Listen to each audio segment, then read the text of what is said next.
नाशिकचा आशिक, खरं म्हणजे या आशिकचं काहीच चुकलेलं नाही बरं का.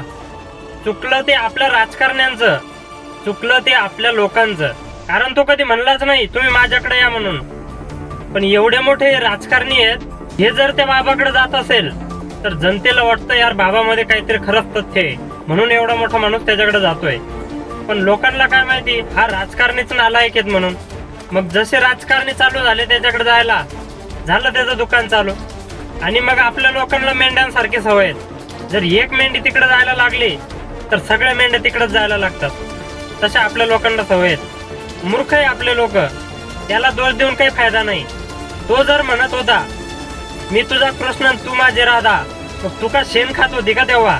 तुला त्यावेळेस अक्कल नाही आली का? त्याने कधी कोणत्या लेडीजला स्वतःहून बोलवलं नाहीत. हे आपलेच नालायक लोक आहेत. त्याच्याकडे जात होत्या, आपला बाबा आपला बाबा.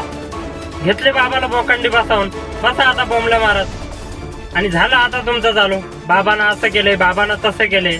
तेव्हा का शेण खात होता का? मग आता बोंबलताय तर आता तुम्ही हेच बोंबलणार आहेत. जसं बाबाचं भांडं उघडं पडलं तसं तुमचं झालं बोंबलणं सुरू. आणि आपले मूर्ख लोक आहेत, कोणत्याही नालायक व्यक्तीला देव मानायला लागतात. मी असं नाही म्हणत की तुम्ही देवाला मानू नका, तुम्ही देवाला अवश्य माना, पण कोणत्या? फक्त मंदिरातल्या मूर्तीला. हे कलियुग आहेत, या कलियुगामध्ये कोणत्याही नालायक व्यक्तीच्या अंगामध्ये देव येऊ शकत नाही. बाबा ठीक आहे, मी चुकतोय, मी म्हणतोय की बाबा देव येत नाही, तुम्ही म्हणताय देव येतो. ठीक आहे, तुमचं खरं. आला देव एखाद्या व्यक्तीच्या अंगात, मग देव असं करायला सांगतो का? देव असं म्हणतो मी तुझा कृष्ण आणि तू माझी राधा? अरे काय नौटंकी लावली तुम्ही नालायकांनो. कोणत्याही मूर्खाच्या अवलादीला तुम्ही देव मानून बसतात.